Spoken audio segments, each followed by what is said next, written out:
The sun had barely begun to crest over the desert horizon when I opened my eyes to the scent of sage and the faint crackle of dying embers. For a brief moment, I forgot where I was, until the ache in my shoulder reminded me. I'd been shot 2 days before, and every breath still felt like it scraped against fire. I blinked against the harsh morning light, trying to make sense of the weight pressing down on my chest. That's when I realized the Apache woman I had rescued was lying on top of me.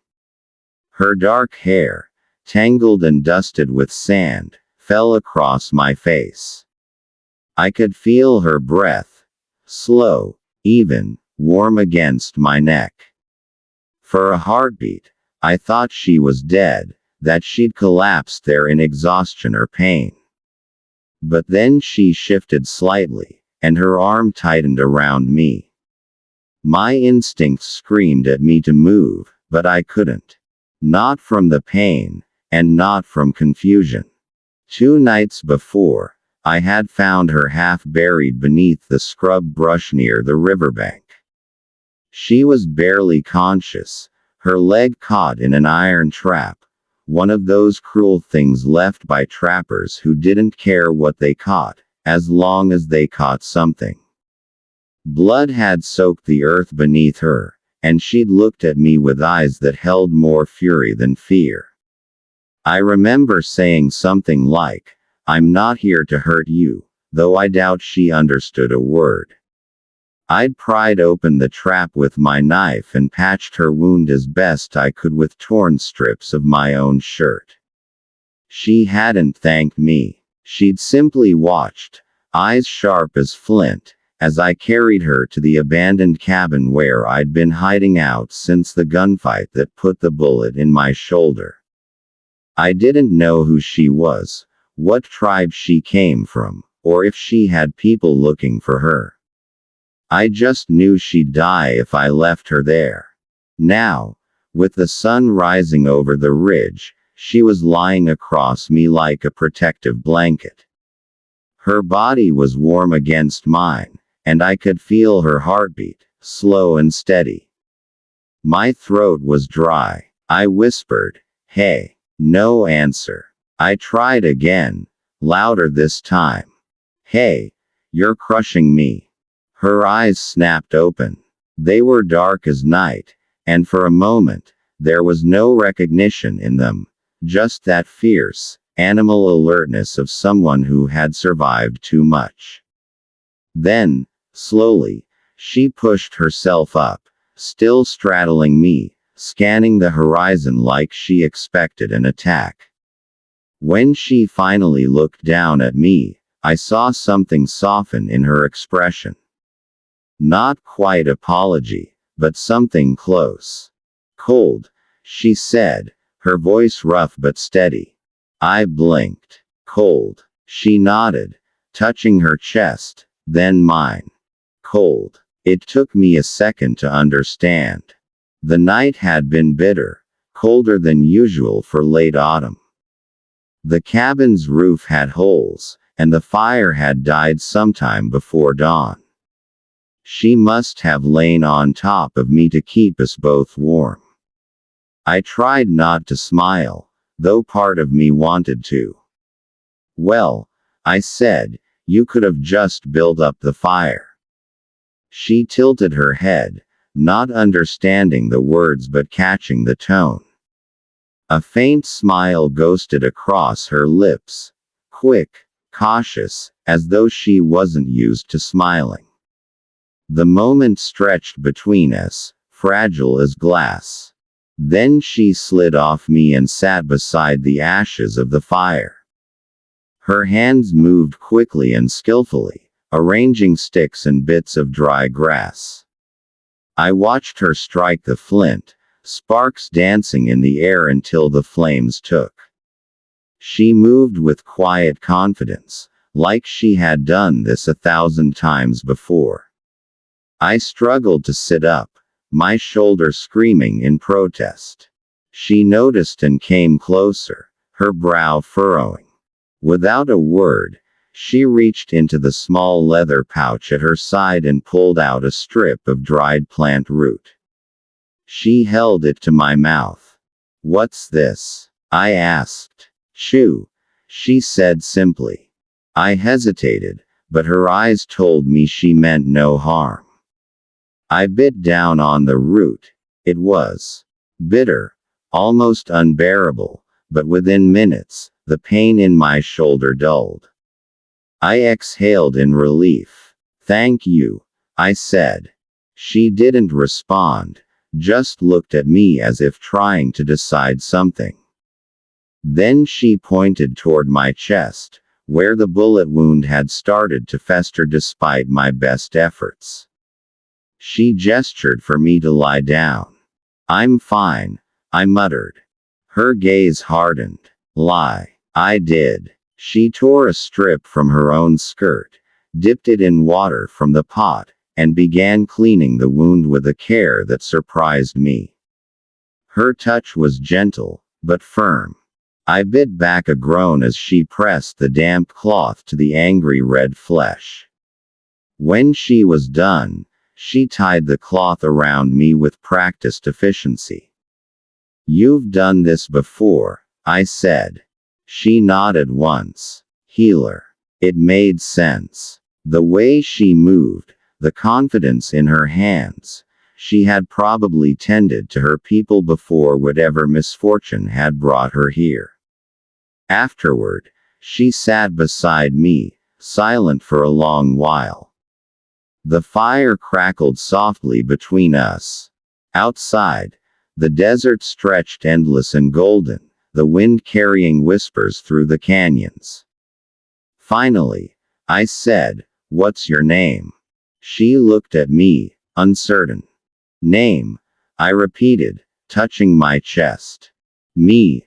Elias." "Elias," she said slowly, shaping the word like it was strange in her mouth. Then she touched her own chest. "Nokomis." "Nokomis," I repeated.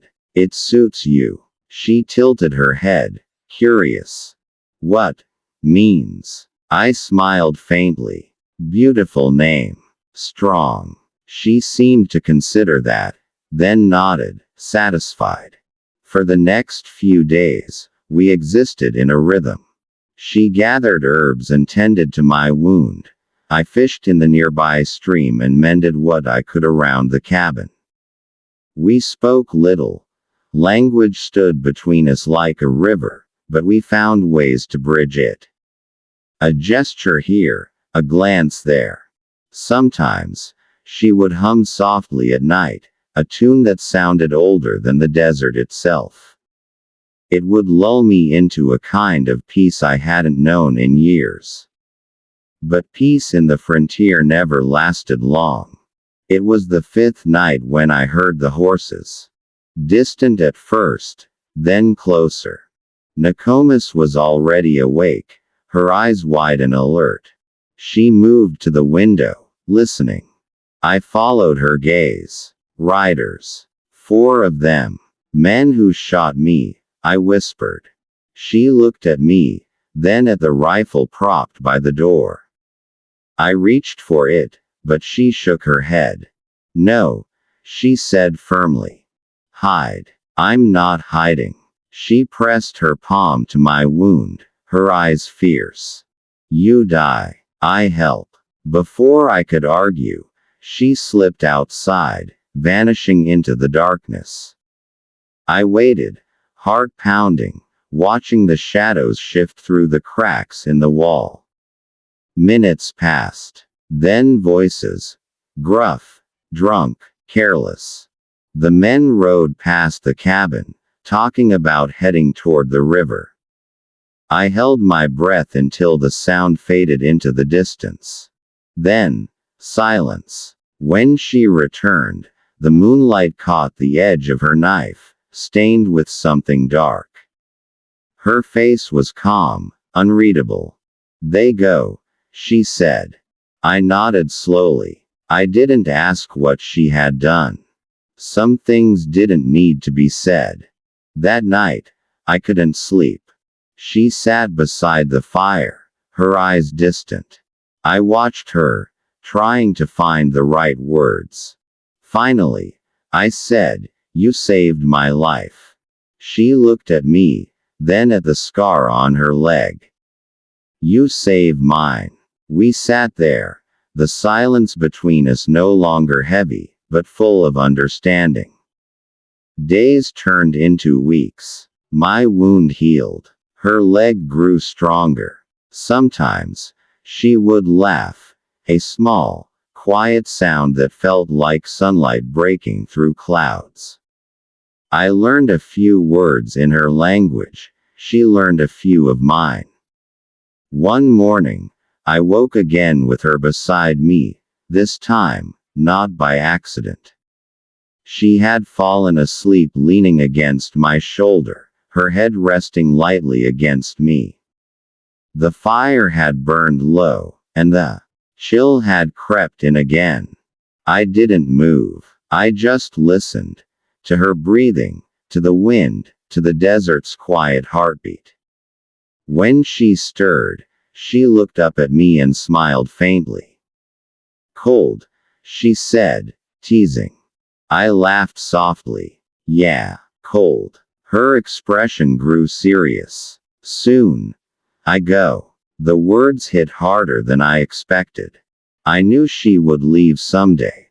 She had her own people, her own life, but I wasn't ready. "I understand," I said quietly.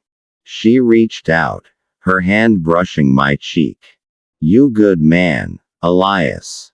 Not like others." I swallowed hard. "You're wrong about that." She shook her head. "You have good heart. Hearts see truth." When she left the next morning, she didn't say goodbye.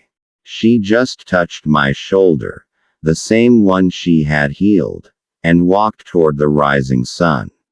I watched until she disappeared into the endless red horizon. For weeks after, the cabin felt empty. The nights were colder, the silence louder. But every morning, I would find something small left by the door. A sprig of sage, a carved feather, a smooth stone. Her way of saying she hadn't forgotten. And sometimes, when the wind carried the scent of rain and desert wildflowers, I could almost hear her voice, whispering through the canyons. She had lain on top of me that first morning, not out of affection, but out of instinct, to keep us both alive.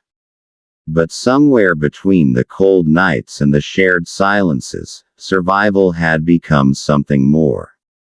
She had taught me that saving someone isn't just about keeping them breathing, it's about reminding them what life feels like.